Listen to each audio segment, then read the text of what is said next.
All right, welcome to Hoops Tonight here at The Volume. Happy Monday, everybody. Hope all of you guys had an incredible weekend. We have a jam-packed show for you guys. There's a ton of pessimism surrounding the Boston Celtics, even though they're 5-2 in their last 7 games. I want to give my thoughts on that, some of the reality of some of the things they've been struggling with, but also why I'm not particularly concerned. After that, the Denver Nuggets have won 7 out of 9. We're going to do a little deep dive into them and the resurgence of Russell Westbrook having the most efficient scoring season of his career. After that, a little bit about Bradley Beal going to the bench for the Phoenix Suns and some stuff that I noticed watching some Suns film over the course of the weekend. And then at the tail end of the show, like we do every Monday, although we did not do last Monday because I was out of town, our power rankings going over the top 10 teams in the league. A bunch of new faces there as a couple of red hot teams, the Detroit Pistons, the Sacramento Kings, and the Indiana Pacers making appearances. Also getting into the rest of the teams in that list as well. You guys know the drill. Before we get started, subscribe to the Hoops Tonight YouTube channel so you don't miss any more of our videos. Follow me on Twitter at @JasonLT so you guys don't miss show announcements. Don't forget about our podcast feed, wherever you get your podcasts under Hoops Tonight. It's also super helpful if you leave a rating and a review on that front. We also have brand new social media feeds on Twitter, Instagram, and Facebook, where we're releasing content throughout the year. Make sure you guys follow us there. And then last but not least, keep dropping mailbag questions in the YouTube comments so we can keep getting to them throughout the remainder of the season. All right, let's talk some basketball. So is there something wrong with the Boston Celtics? They've actually won 5 out of 7, but as you zoom out, a couple of disappointing losses in there, right? Like you get kind of bludgeoned in the second half against Oklahoma City. There's that embarrassing loss at home to the Kings without De'Aaron Fox.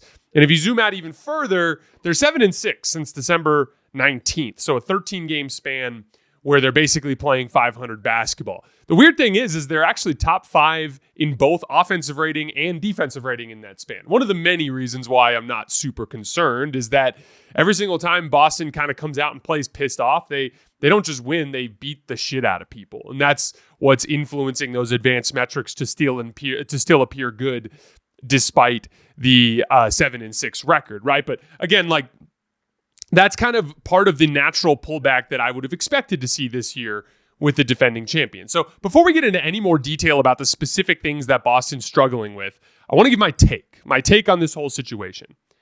I'm not concerned in the big picture about slippage with the Boston Celtics. Are Oklahoma City and Cleveland legitimate threats to them? Yes. But we knew that coming in before the season, right? Like, it's different teams. Like, we all knew Oklahoma City would be in that mix, but we thought maybe it was going to be New York, maybe it was going to be a Denver or somebody like that, right? We didn't know who it was going to be that was in that mix, but we knew that there was going to be more competition with Boston this year. We knew that in general that this was a year that they were going to face more adversity. Because, I mean, even though they were an extremely dominant team last year, they caught some favorable matchups on the way through the playoff picture. They're probably going to face some tougher teams this year. Everyone knew, including Celtics fans, this year's probably going to be tougher than it was last year. And if you look at teams like Cleveland and Oklahoma City, it's impossible for Boston to keep up with them in the standings. Why? Like, those two teams are simply more motivated on a night in, night out basis right now. Boston knows the ultimate goal. They know what they're about to run into when they get to April, May, and June. They know they probably have a full month of 2 playoff series to get tuned up before they even run into a team like a Cleveland, should they run into them in late May, right? So, like, this is kind of a natural pullback that you'd come to expect. Like, Jaylen Brown has a Finals MVP trophy. He's not going to be attacking things on the defensive end of the floor with the same level of intensity as players for the Cleveland Cavaliers that feel like they're on the verge of something special. Boston's at a different phase of their development. So, to be clear, I think most of this is just typical regular season malaise. And Boston will have plenty of time to get right. They'll have probably 2 full series against teams they'll be heavily favored over in order to get kind of their habits and principles back to where they needed to be. So before we go any further, I don't think Boston should be panicking. I think they need to have the appropriate amount of fear of their opponents, something we've talked about a lot over the last couple of weeks, but I still feel more or less the same way that I did before the season. But let's talk. What are the differences between the Celtics this year and last year? First, let's take a look at the facts. They aren't shooting the ball very well. As a team, they're shooting 36.2% from 3. That's 15th in the NBA. Last year, they were at 38.8% from 3, which was 2nd in the NBA. Of the 8 guys who were in their playoff rotation last year, which remember is Derek White, Drew Holiday, Tatum and Brown, Porzingis, Horford, Hauser, and Pritchard. Those are the 8 core guys that carried the Celtics to a championship last year, obviously with some spot performances from guys covering for Porzingis or as the leads got out of hand at certain parts of games. But that was the core 8. 7 of those 8 guys are down year over year in their three-point shooting, and 5 of those guys are down significantly. Drew Holiday's down 8.6% year over year from 3. Nowhere near the knockdown guy in the corner that he was last year. Jaylen Brown down 3.5%. Horford's down 5%. Porzingis 2.8%. Derek White 1.7%. Tatum down 1.7%. Sam Hauser down 4.8%. Pritchard's the only guy who's up year over year three-point shooting compared to last year. As a team, they're converting spot-up possessions a whole 5 points per 100 possessions worse than they did last year. The weird thing is they're taking more threes. They're taking 7 additional threes per game compared to last year as a team. But in terms of unguarded threes per synergy, they're only generating 1 additional unguarded 3. They're also generating 4.8 fewer points in the paint per game and taking 2 additional pull-up jump shots per game compared to last year. What does all that add up to? That's textbook settling, right? Like, what is the Celtics offensive process? The Celtics offensive process is what took off for them between the 2022 season and the 2024 season, where they went from a team that was immensely talented, that was underachieving, to a team that kicked everybody's ass and won the trophy. The fundamental thing that changed was specifically Jaylen Brown and Jayson Tatum, but also Derek White. Everyone was involved to various extents, but the primary shot creators in particular became advantage creators, which formed a brand of drive and kick basketball, meaning people playing off of that advantage and just getting wide open, unguarded catch and shoot threes and easy attempts at the rim, or creating so much space in these ISO and post-up situations where they can bludgeon teams. And by the way, like, they're still very, very good at that. Jayson Tatum's having one of the best ISO seasons in NBA history. Jaylen Brown's having one of the best post-up seasons in NBA history. Jaylen Brown is just getting so incredibly good at positional ceiling, like instead of like catching in the post just to take a fadeaway over either shoulder, which by the way, he's great at, and he's going to do a lot of that when they get to the postseason. He's gotten really good at like fighting for the types of post position that lead to direct layups. So like in whenever someone tries to 3-quarter front or front him, creating good seal angles for an over the top pass, making physically aggressive moves towards the basket instead of relying on that fadeaway. He's up over like 1.4 points per possession in post-ups. Even in the catastrophe against the Kings, it was like Keon Ellis, Jaylen Brown bludgeoning him in the post, bludgeoning him in the post, bludgeoning him in the post over and over and over again. Like there's so much good that they do there. But again, the primary like end result of the best possessions that Boston generates with their offense are wide open catch and shoot threes and easy layups at the basket. That's actually the target. These like ISOs and post-up sequences for Tatum and Brown, you'd actually prefer for them to be few and far between, right? So like now, if we take a simple psychological look at what's happening with the Celtics compared to the Thunder and the Cavs, there's a level of physical intensity that's not there for Boston, that's there for the other two teams. Again, to be expected. Oklahoma City, yeah, they were the 1 seed last year, but they were barely the 1 seed. This year, they're a runaway 1 seed that feels like they're doing something special, right? Just kicked the shit out of the Knicks the other night. They're riding high. Cleveland, they're at a 71-win pace, even after losing to the Pacers last night. Those two teams are on trajectories where every regular season game feels like another opportunity to add to this special story they're telling.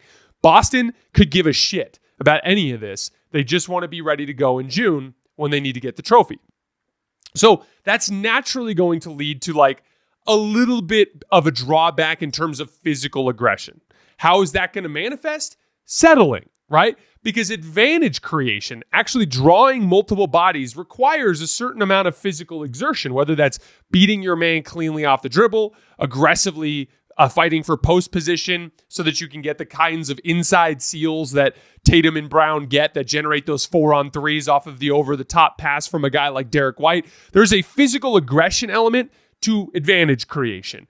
And when you're being lazy as a shot creator, you're settling for jump shots in a lot of those situations. And so the numbers pretty clearly say, because points in the paint are down, pull-up jump shots are up, everyone's three-point shooting is down, even though the volume is up, that screams, we're settling, okay? That's a certain amount of like to be expected under the circumstance. The question is, will they be able to snap out of it when the time comes? And I believe they will. Again, I think most of this is about Boston with their eyes on the prize, more being just not very much in the moment. Whereas Cleveland and Oklahoma City are living very much in the moment right now. And so, again, it's just leading to a little bit decline in the sharpness for Boston. But I believe that when push comes to shove and they get into these serious situations, that brand of basketball is still in there. And here's the thing, we talk about adversity. It might take them falling down in a playoff series. Like, they're going to almost certainly be on the road for the Eastern Conference Finals. And then if Oklahoma City wins the West, they will almost certainly be on the road in the NBA Finals if they are to make it to that point, right? So, like, that's to be expected, that you're going to be playing on the road. You split, or they get one, or they get both at home, you could be sitting down 2-1 in a series. And Boston very well, it may take them getting down 2-0 in a series before they snap out of it. Obviously, if you do that, you play with fire, and anytime you play with fire, you could go cold and you get yourself beat. Boston is not a runaway championship favorite. They're the slight favorite. They are absolutely beatable. But when push comes to shove, if they engage themselves, they still have the most versatile personnel on both ends of the floor that anybody in this league has. If you go down the line, Derek White, Drew Holiday, Tatum, Brown, Porzingis, Horford, all very good defensively, passing, shooting, ball handling. All of them can do everything so well on both ends of the floor that there's just so many different configurations that they can win with in terms of their style on both ends of the floor. It just gives them a lot of versatility when they get into the postseason. That still is their trump card. That still is the thing that makes them so scary when they get into that situation. So I remain positive. Now, one guy I want to say I'm a little tiny bit concerned about is Jaylen Brown. I don't particularly like the brand of basketball he's been playing as of late. For starters, he's been flat out bad on defense for long stretches, floating around, taking bad gambles. He had a really bad gamble off of Keegan Murray in crunch time of the Kings game where he gave up a wide open three on the right wing. He's had stretches where, like, almost every bad Celtics defensive stretch starts with Jaylen Brown kind of doing the bare minimum at the beginning of these possessions in his ball pressure situations. That's been part of it.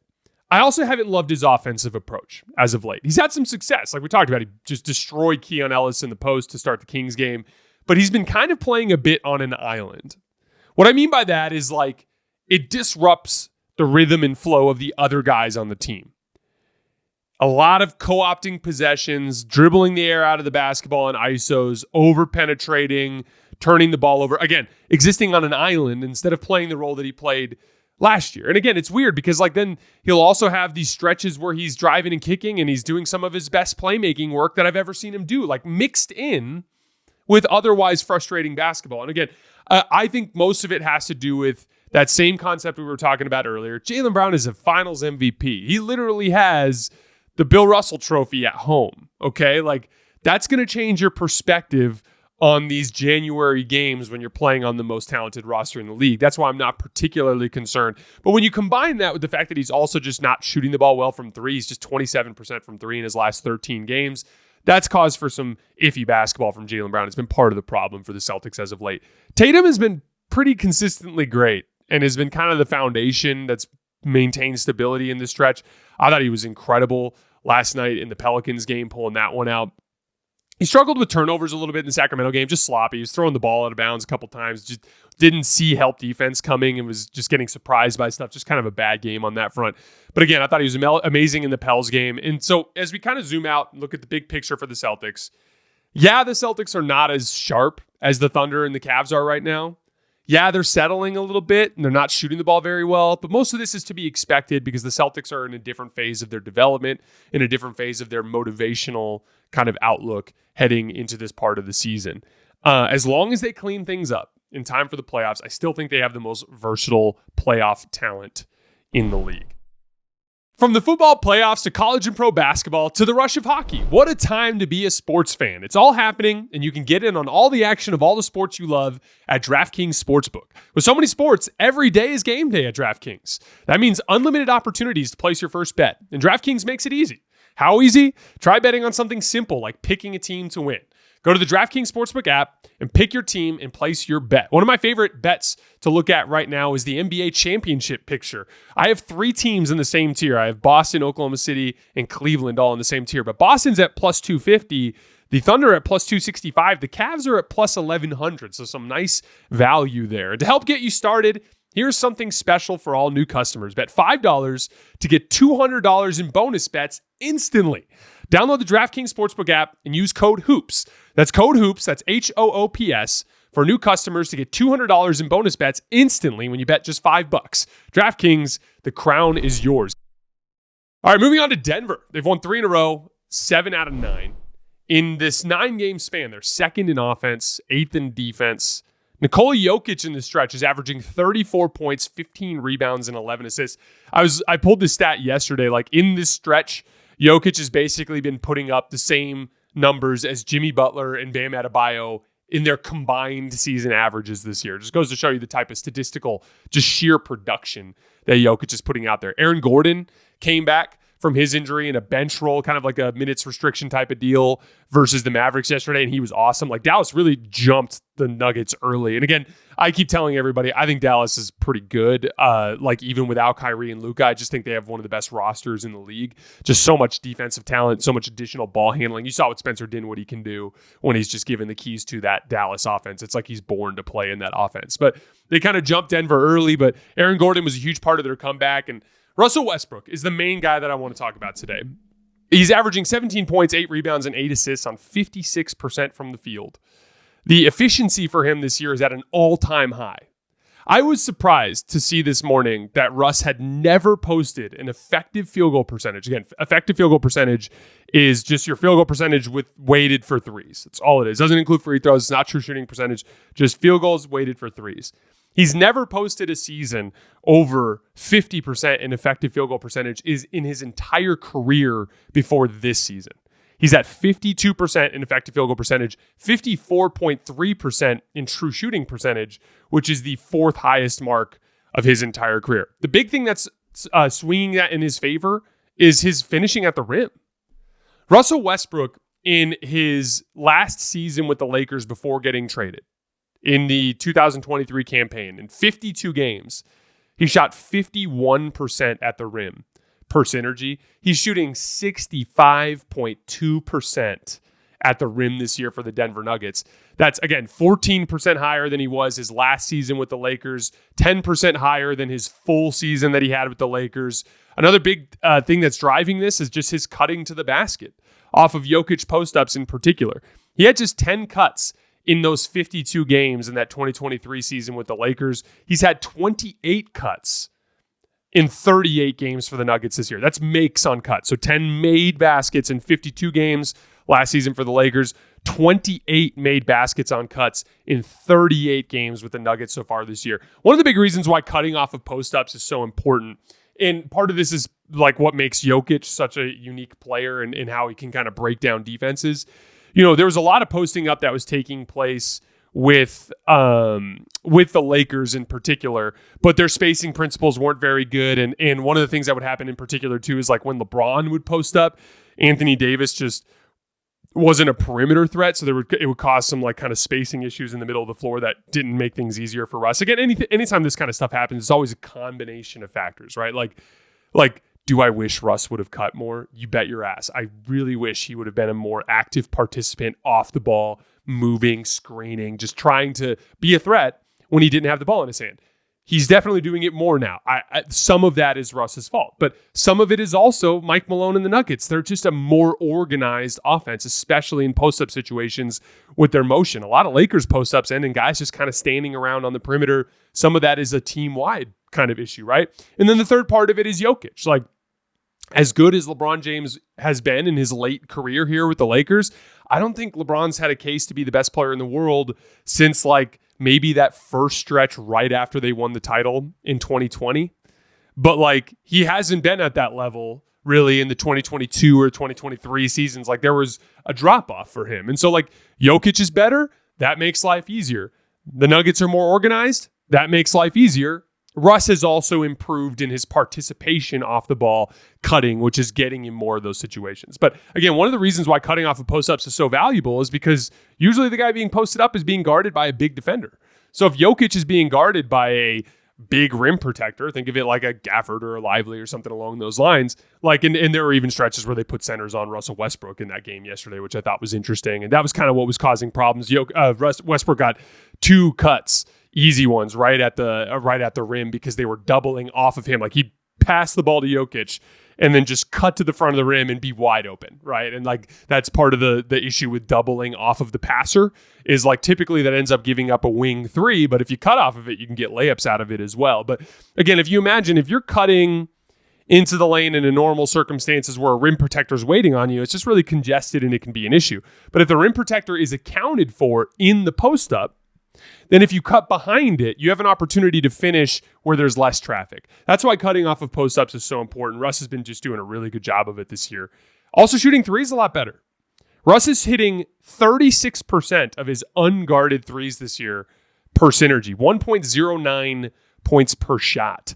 He was at just 31% in 2023 with the Lakers, 0.93 points per shot, 32% in his full season with the Lakers in 2022, 0.94 points per shot. So he's like getting an extra 15 points per 100 Russell Westbrook spot-up possessions when he's unguarded. That's a substantial difference. Like, there's 2 parts to playing basketball when you're a guard like Russell Westbrook. There's playing on the ball and playing off the ball. In this case, let's look at it within the context of Jokic. Playing off of Jokic or playing with Jokic. When he's playing off of Jokic, meaning when Jokic is posting up or when he's running 2-man game with a different player on the floor, it's about cutting and finishing and hitting wide open threes. He's cutting more than ever, finishing better than ever, and he's hitting his wide open threes. That is the thing that he's doing that is making this work. And then playing with Jokic, it's about him bringing downhill force in the 2-man game. When he's attacking in those ball screens or in those dribble handoffs, he gets downhill. When he gets downhill, he engages Jokic's defender as a drop coverage big. When he engages Jokic's defender as a drop coverage big, he can pop the ball back to Jokic as he's trailing the play in the middle of the paint. That's where he gets to his floaters. As a matter of fact, Jokic has hit 10 floaters this year directly off of Russ passes in pick and roll. It's been a big part of their success in the 2-man game. The easiest way that I could describe the Russell Westbrook experience, I did not enjoy rooting for Russ when he was a Laker. I'm not trying to be critical. I'm not trying to be unfair. I'm telling you guys how it literally felt. Like, when I was watching the Lakers, rooting for him, I wanted Russ to succeed, and it just was bad. He just wasn't the same player. And there were positive moments. I don't want to pretend like it was all bad. Russ did have good games when he was with the Lakers, but it just felt like more bad than good, and it wasn't a fun experience. And I'm not alone in that. If you ask us other Laker fans, the vast majority of them will tell you that rooting for Russell Westbrook was kind of a chore. I really have had fun watching Russ this year. I've enjoyed watching him play basketball. I've enjoyed like watching him kind of experience a little bit of a renaissance. And like, if there's anything to be said here, one of the things that I think is really interesting about competitors in general is like, I always am interested to see how you respond to the down times, how you respond to losing, how you respond to things going poorly, right? Like, just as a LeBron fan, one of my favorite things about his career is just his ability to bounce back. Like, kind of had a rough season in the Western Conference Finals year. He had that issue with his foot. He, if you remember correctly, couldn't make a jump shot to save his life. I kept saying after the season, like, man, the Lakers need LeBron to hit jump shots, man. Went into the gym that summer, worked his tail off, and came back as one of the best jump shooters in the league as a 39-year-old. How, like, that's what has made LeBron as great as he's been in his career. It's been an unwillingness to accept playing poorly and a desire to become that kind of like weakness-free basketball player, if that makes sense. It's been a rough go for Russ as of late in the last few years. It's been a mix of bad and good. It's been a lot of slander. A lot of it's come from me. Some of it, most of it deserved because of the way he was playing, right? But the truth of the matter is like, as those times were going poorly, Russ had 2 options. He could either blame everybody else and pout on his way out of the league, or he could adapt and try to make better of it. Now, in his press conference comments, he still done a good amount of blame shifting. But in terms of his work behind the scenes and what he's doing on the court, it is clear that he's addressed some of his weaknesses. Teams were leaving him wide open. He needed to knock down shots. He's been knocking down shots. He needed to do more work as an off-ball scorer because he's not going to operate on ball as much as he used to. He's done that work, and he's become a better off-ball scorer, and he's made himself a better basketball player as a result. And again, the easiest way that I can quantify it is I enjoy watching Russell Westbrook play basketball now. Wasn't like that a few years ago in the past. Peyton Watson was great yesterday too. He's plus 30 in 33 minutes. Played a lot with Aaron Gordon on his minutes restriction. Had a gigantic corner three in crunch time on a kick out. He's hit a lot of big shots this year in big spots. Another play too, by the way, on that play, Russell Westbrook cut into the lane. And when he cut into the lane, he didn't get the ball, but Klay Thompson, who was guarding Peyton Watson, came in to kind of help on Russell Westbrook's cut, which is what made the skip pass open. Again, like positive returns that don't show up in the box score. Russell Westbrook being active as a cutter, creating that open corner three for Peyton Watson.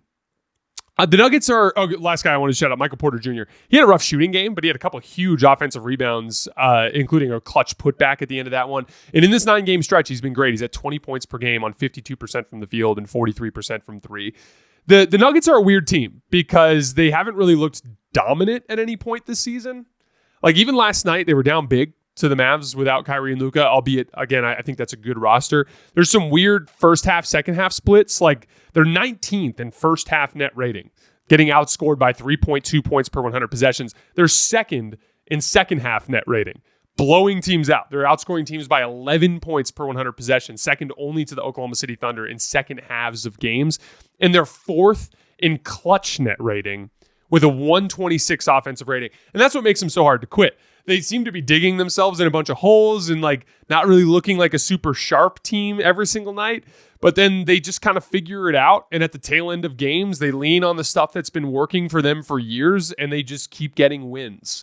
And that's why I can't ever write this team off. It's the Jokic factor. It's the continuity factor. You still see Jamal Murray coming off of an action late in a game and it just feels like that shot's going in. Aaron Gordon, it continues to do damage on both ends of the floor. Like you just can't quit these guys because they're capable of beating anybody, even if it doesn't look like they're any sort of world beater at this point in time. So like, again, Nuggets starting to turn the corner a little bit, still missing that like signature stretch this season, but it very well could take place here in the next couple of weeks.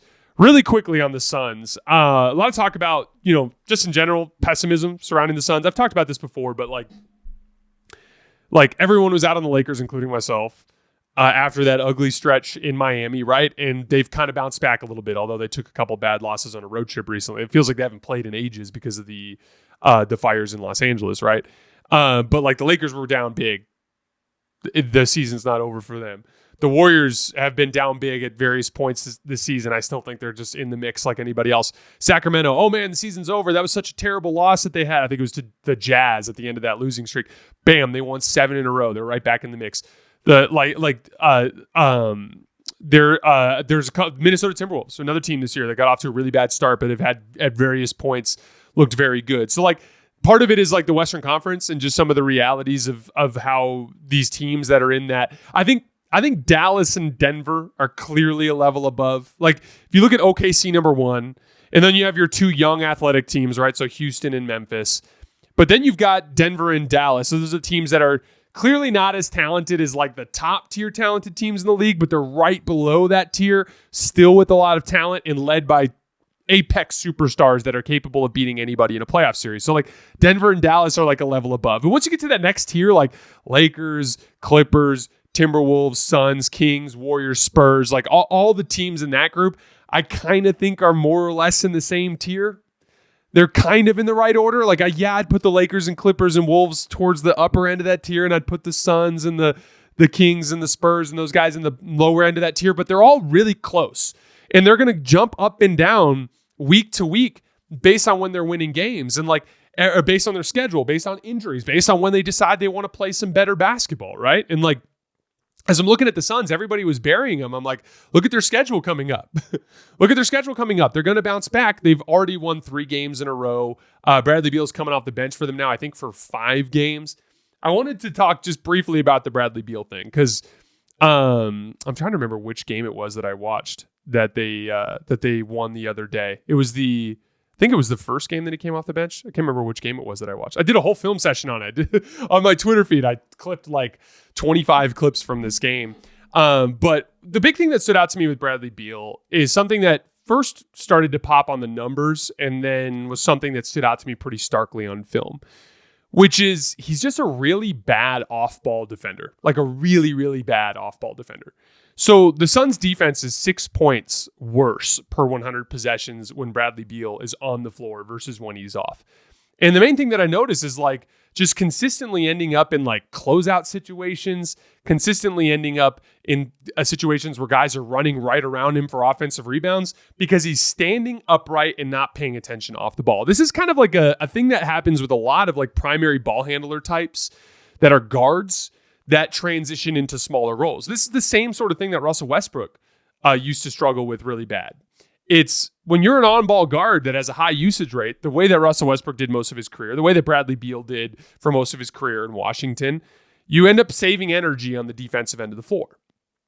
And as a team, you kind of prepare for it. The coaching staff prepares for it. They account for it with the other players that are on the floor. It's kind of an understanding. Like, we're not going to get as much on the defensive end from this guy because he's carrying everything for us on the offensive end of the floor. The problem is it breeds really bad habits when you get into a situation where suddenly you're playing a smaller role and that offensive load is just not as big as it used to be. And that's the thing is like all of a sudden it's like you can't afford to have Bradley Beal standing around off ball, leaving shooters, ending up in bad closeout situations, giving up offensive rebounds when he's not the focal point of your offense. Now it's like you need him to do role player stuff.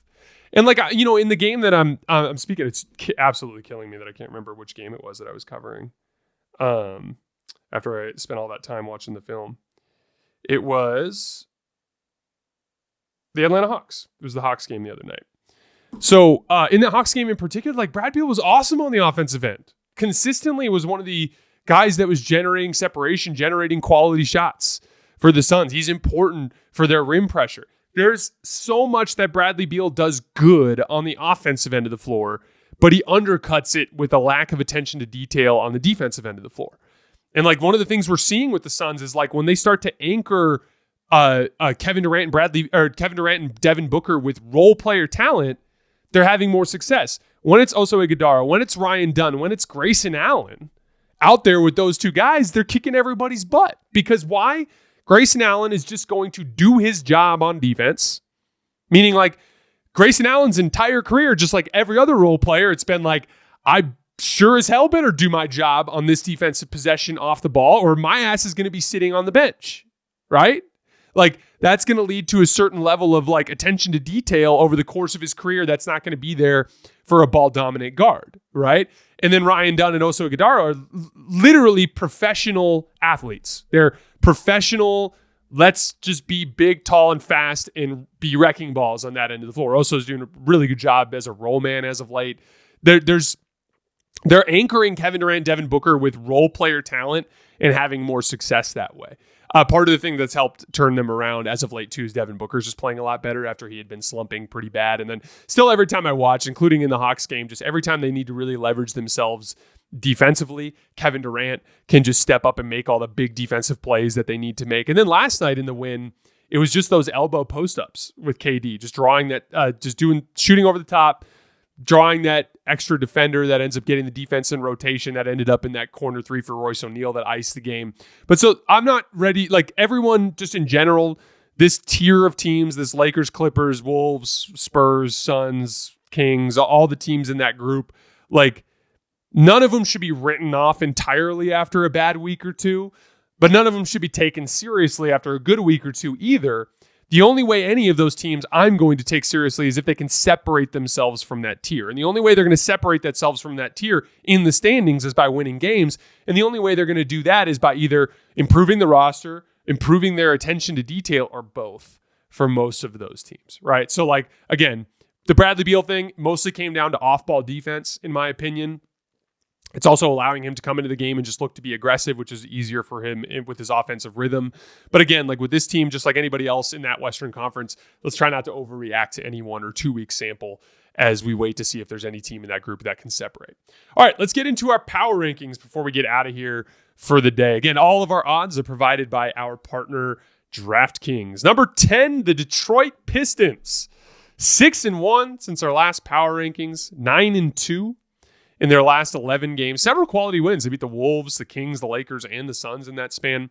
8th in offense, 12th in defense, 6th in net rating. On the offensive end of the floor, Cade is averaging 25 points, 5 rebounds, and 9 assists on 56% true shooting in that span. Had 17 assists against the Raptors the other night. Just did a great job hunting his spot-up guys. Again, Malik Beasley and Tim Hardaway Jr. just bring like green light spot-up shooting, like any space spot-up shooting. Those guys went 11 for 13 from 3 against the Raptors, in large part because Cade just kept hunting them whenever he could get a chance to get them a look. Even a big shot late in the game, a clutch shot, just a dribble handoff to Malik Beasley at the top of the key where Cade just threw the handoff, threw a little shoulder in there, got Malik enough space for him to knock down that shot. Doing a lot of work at just methodically in ball screens getting into the middle of the floor. One of the things that makes Cade Cunningham so difficult to guard is his short-range shot making. He's shooting 47 for 94 on jump shots that are inside of 17 feet. That's 50%. So he's hitting half of his jump shots that are inside of 17 feet. He's also 57% on floaters, 53% on hooks. This is the kind of thing that I've been talking about a lot with Jokic. This is like kind of a baby version of it that's more of like a perimeter version of it because Jokic's percentages on those shots are all like 60, 70%, right? But this is what causes Cade to be a very reliable shot creator in these types of situations. Cade's score percentage, remember, score percentage is just the percentage of possessions that end in points, okay? Cade's score percentage on post-ups is 56%. A Cade post-up, if he ran 100 of them, they're going to score at least 1 point on 56% of them. That's the reliability that comes from short-range shot making. Short-range shot making is going to have shooting percentages that are higher than 50%, which is going to be less, dependent on the variance that can come into the equation when it comes to any sort of jump shooting type of situation, right? That's a huge part of it. The Cade just brings that physicality. Tobias Harris doubles down on that physicality. He had a big driving layup at the end of that Toronto Raptors game. Tobias has basically been 50, 40, 90 in this stretch, and it adds to the physicality that the front line brings. Jalen Duren, he actually ran an inverted ball screen the other day where I think it was in the Warriors game where he got a screen from Cade and just went right downhill and dunked it with his right hand. But it's just the Isaiah Stewart brings that level of physicality. Jalen Duren brings that level of physicality. You've got the athleticism of Ron Holland and Asar Thompson that comes into the equation. It's layers of athleticism in every phase of the game, but the shot creation in particular of Cade, but also with Tobias just hunting these smaller guards. And that's part of it too. I was talking with a buddy of mine earlier today. Like I saw the Warriors start Dennis Schroeder on Cade. I wonder if teams need to start bigger defenders on Cade because of how easily he's getting to where he wants to on the floor. But yeah, again, things starting to turn around for the Pistons. They're also top 5 in rebounding during this stretch, playing some really good basketball. Tough schedule coming up, though. Right now, if you want to bet on the Pistons, they're plus 100,000. That can't be right. It's got to be 10,000. That can't be right. I'm going to guess that that's plus 10,000 to win the title and plus 6,000 to win the East. But we'll see. Maybe I'll check it after the show. Number 9, the Sacramento Kings. 7-game win streak, 7th in offense, 3rd in defense. They're grabbing 54.4% of available rebounds in this stretch, just bludgeoning teams on both ends of the floor on the glass. Sabonis had 28 points against Boston, 28 rebounds against Boston the other night. Trey Lyles had 5 offensive rebounds in the same game, so 13 offensive rebounds just between those two guys. Just did a ton of damage. Sabonis was just throwing around Porzingis and Horford in that game. A lot of high-quality wins in the 7-game stretch. All 7 wins.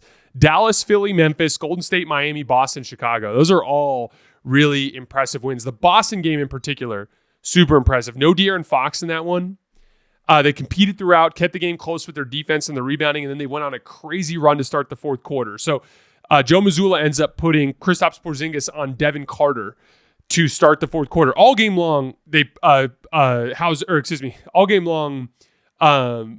put centers onto Devin Carter to try to make him uncomfortable and just, see if he's willing and able to make them pay with over-the-top shooting. And he hit a 3 on Cornette early when they put a center on him. And then to start the fourth quarter, back-to-back bombs over Porzingis. That forced them to switch the action. So then all of a sudden Pritchard was on Devin Carter. They ran the exact same action with Trey Lyles pick and popping to the top of the key. Porzingis didn't want to help because he was worried about the pick and pop. So Devin Carter just went right around him. And I think it was an and one, or it might have just been a layup, but he gets a layup. So Devin Carter, 8 quick points to start the fourth quarter. Keegan Murray hit 3 huge threes. He was beating nail help and low man help all night long with like long above the break threes on the wing.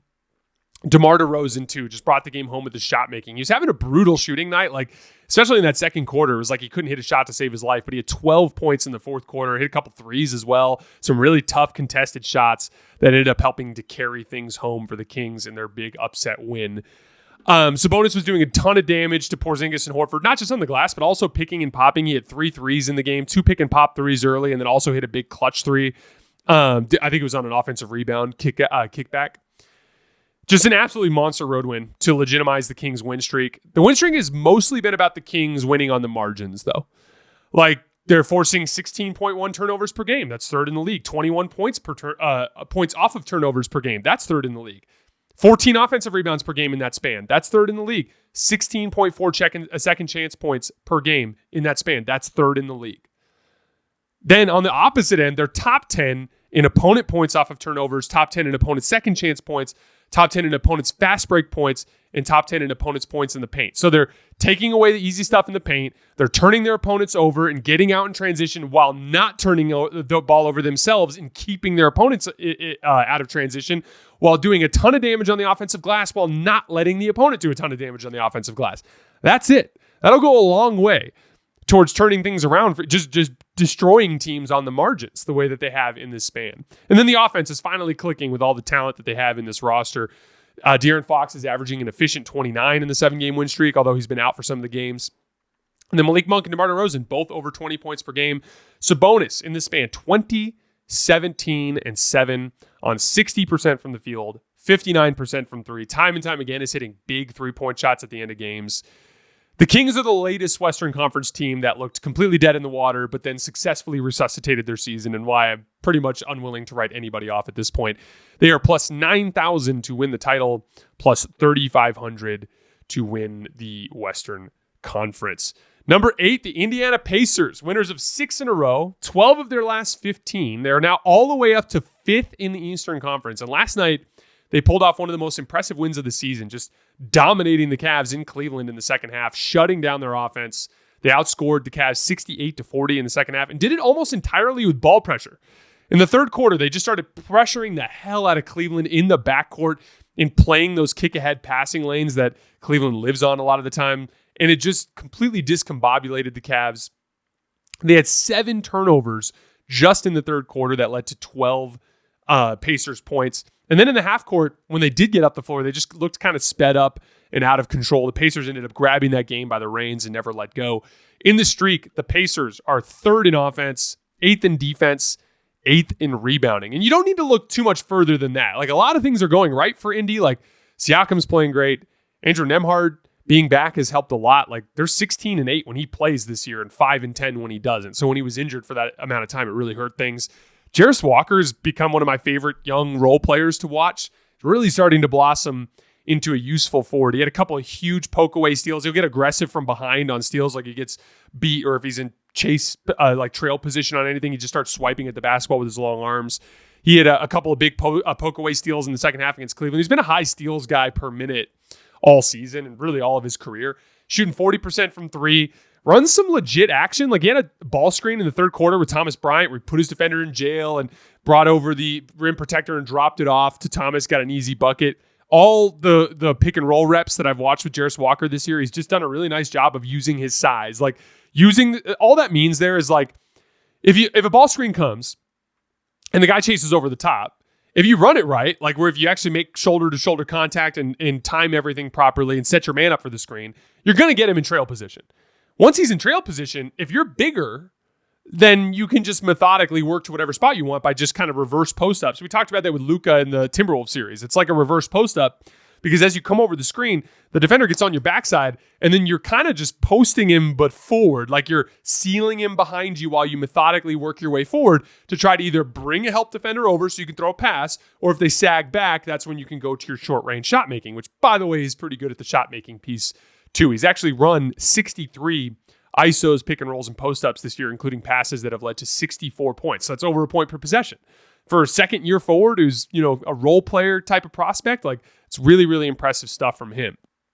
So again, Jarris Walker's great. Nembhard's back playing great. Siakam's playing great. Halliburton's been really good as of late, up until the injury, which we'll talk about in a minute. All that's good and all that's great. But the main thing that's driving this turnaround for the Pacers is their defense and rebounding. Before this 15-game stretch where they've won 12 out of 15, they were 24th in defense, 27th in rebounding. In the time of the 15-game stretch where they're 12-3, 8th in defense, 8th in rebounding. That's really it. They have to compete on the margins to give themselves a chance, especially when you're as undersized as they can be on the perimeter. Like, you've got to leverage yourself athletically on both ends of the floor, like by running up and down the floor with that pace that makes the Pacers so good, by pressuring the ball, by trying to force turnovers. They don't really force a ton of turnovers, but that was a big part of how they beat Cleveland. And in the last few games, they've been forcing more turnovers, which has helped things. Again, like, by ball pressuring, you can discombobulate your opponent and cause it to be more of an up and down type of game. And an up and down type of game is going to favor the Pacers more often than not. One big bummer, though, Tyrese Halliburton had been looking a bit more like himself. He, in this stretch, this 15-game stretch, was averaging 19 points and 10 rebounds on 49% from the field, 41% from three, and 88% from the line. But then he left at halftime with hamstring tightness. And obviously, with everything we know about Tyrese Halliburton's history, that's obviously super concerning. So hopefully we get some good news on that front sooner than later. Pacers right now plus 10,000 to win the title, plus 3,000 to win the Eastern Conference.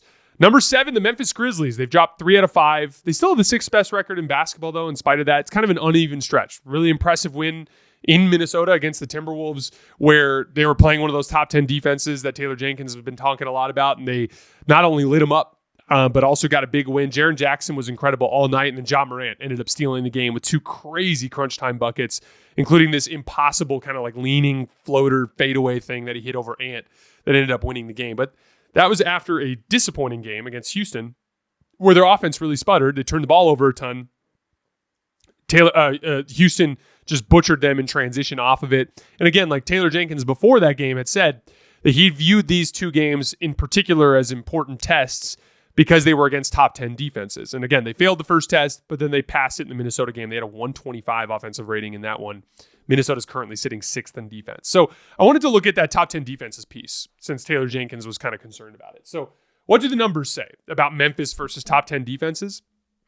They've played 9 such games this season. They have a 112 offensive rating in those games. That actually ranks 9th in the NBA. It's not bad, right? So their offense has been fine, but they're 3-6 in those games. And a good part of it has been bad possessions that end in transition runouts. And this was something that I didn't even realize up until this point, but Memphis lets offenses get out in transition 17.2% of their possessions, according to Cleaning the Glass, which ranks 26th in the NBA. So, like, they can get beat in transition. This is what happened in that Houston game in particular, and it's one of the things that's happening to them against these better defenses when they start to turn the ball over and give up live ball situations where they can get compromised. The Grizzlies are also 6-10 in clutch games this year and have only posted a 106.1 offensive rating in 47 clutch minutes this year.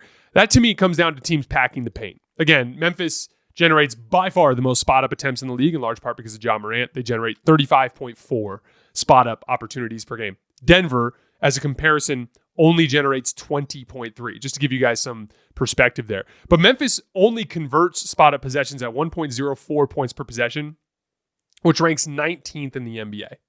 They're shooting 16%, 5 for 31 on threes in the clutch, which ranks dead last in the NBA. So again, that's part of the thing that's been causing some issues for them on offense. Just something to keep an eye on. Memphis right now plus 2,800 to win the title, plus 1,100 to win the Western Conference. Number 6, the Denver Nuggets. We hit them in the opening segment today. So if you want more Denver Nuggets analysis, if you're checking this out on the Power Rankings breakout clip, just go to our full episode. They are plus 1,300 to win the title, plus 550 to win the West. Number 5, the Houston Rockets, a really impressive win in Memphis for their 3rd straight win the other night. Şengün was just absolutely frying every single Grizzlies big. They had brought in their 3rd string center, Brandon Clark, midway through the first quarter, just trying something to get it. Like Jay Huff couldn't handle him, Zach Edey couldn't handle him. It was just a problem. It was one of those things too where like Şengün, part of the issue too, and I'm confused about this as it pertains to opponents. Everyone's biting on Şengün's pump fake in the middle of the lane every single time when like the numbers say that's not necessarily a super efficient shot for him, but he was just getting those guys just by showing them the ball and then going right around him, getting wherever he wants. Even did some damage to Jaren Jackson in that game as well. But the more impressive part of that game was Houston's defense, which just completely discombobulated Memphis's offense. They had 31 points off of turnovers in that one. And then one of the big stories that I've been talking about all year is like Jalen Green and Fred VanVleet. When they produce offensively, this team looks like a championship contender. When they don't produce offensively, they look like a mediocre team. In the Memphis game, those guys gave you 49 points. The Wizards game, 48 points. The Lakers game, 48 points. So you're averaging 48 points between those those two guys consistently over the last 3 games. That's been the swing factor, their offense. When the Rockets score at least 114 points this year, they're 17-1. That's the main key for them. And that's why they seem like such a prime candidate for that type of superstar trade, is like get somebody who can consistently bring in that type of production. You could have a very dangerous team here. Rockets are plus 5,500 to win the title, plus 1,800 to win the Western Conference. Number 4, the New York Knicks. They had lost 4 out of 5 before the win over the Bucks yesterday. Just completely let go of the defensive rope. Again, as of late, in the 4 losses, they had a 122 defensive rating. The Thunder game in particular was gnarly. In that second quarter stretch, it was actually late first quarter when it started, Shea was just dribbling up at Mikal Bridges and just going right around him every single time and just getting right to the rim or getting great separation on his step back. It was honestly pretty embarrassing what Shea did to those guys. The Knicks did get back on track, though, with the win over the Milwaukee Bucks yesterday. Brunson lit them up right out the gates in the first quarter. He finished with 44, did a ton of damage to Brook Lopez in space. Was not a good defensive game for Brook. But the Knicks are not going anywhere if they can't get some more consistent effort on the defensive end. Again, a 122 defensive rating, that's just them letting go of the rope again. And again, if they're going to compete with Boston, that has to be their calling card in a real way. The Knicks are plus 900 to win the title right now, plus 400 to win the conference. Number 3, the Boston Celtics. We also hit them in our opening segment tonight. So again, if you want to see more Celtics stuff, just go to our full episode. They're plus 250 to win the title, plus 110 to win the conference. Number 2, the Oklahoma City Thunder. We talked about Shea cooking Mikal Bridges earlier, but on the other end of the floor, the Thunder did a great job switching and containing the ball against the Knicks. Only allowed 9 unguarded catch-and-shoot jump shots all game. Remember, that's a team that allowed just 3 wide open or unguarded catch-and-shoot jump shots against the Cavs in that in the second half of the Celtics game when they beat the Celtics. So we know that they can really strangle the life out of you and take away those open spot-up opportunities. That's a Knicks team that has been picking people apart. Again, only 9 unguarded catch-and-shoot jump shots allowed in that game. 2 blowout wins to bounce back the Thunder from their loss in Cleveland. We did a deep dive on both of the Thunder games last week. We did Thunder Celtics and Thunder Cavs in a lot of detail. If you haven't seen those videos yet, make sure you go back into our feed. We did a bunch of analysis there. The Thunder right now, plus 265 to win the title, plus 130 to win the Western Conference. And last but not least, number 1, the Cleveland Cavaliers. Dropped a game to the Pacers that we talked about earlier in the Pacers segment, so I won't get too much further into that. But one other thing I wanted to point out, I don't think ball pressure is going to stifle their offense the way it did against Indy. That said, we have talked a lot about Cleveland's shooting. They generated 13 catch-and-shoot jump shots in the second half and made just 1 of them in that game against the Pacers. 6 of them were unguarded. They were 1 for 6. 7 of them were guarded. They went 0 for 7. Sam Merrill and Dean Wade in particular got some pretty good looks that they just didn't hit. And obviously making shots is a huge part of what makes the Cavs so good. So it was just interesting to see what it looks like when they don't make shots, although it's not something I'm concerned about in the big picture. I do have one last Cavs bit. They're plus 1,100 to win the title, despite Boston being at plus 250 and Oklahoma City being at plus 265. I think that's absurd. I think they're very clearly on the same tier. They've beat them both once this year already. The record that they have, they're at a 71-win pace, guys. That's not something to overthink.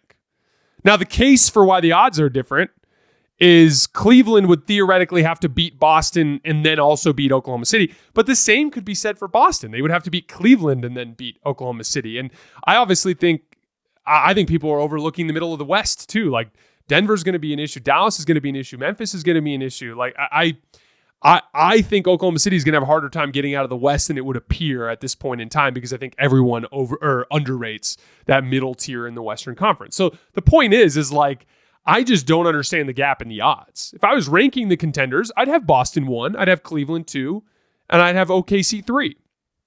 But if you're giving me plus 250 for Boston, plus 265 for Oklahoma City, and plus 1,100 for Cleveland, that's just an excellent opportunity in terms of the betting price there. And like, I think the issue there is everyone is just underrating Cleveland's talent. We all have preconceived notions of Darius Garland and Evan Mobley about the players they used to be, and the truth is they're just better basketball players now.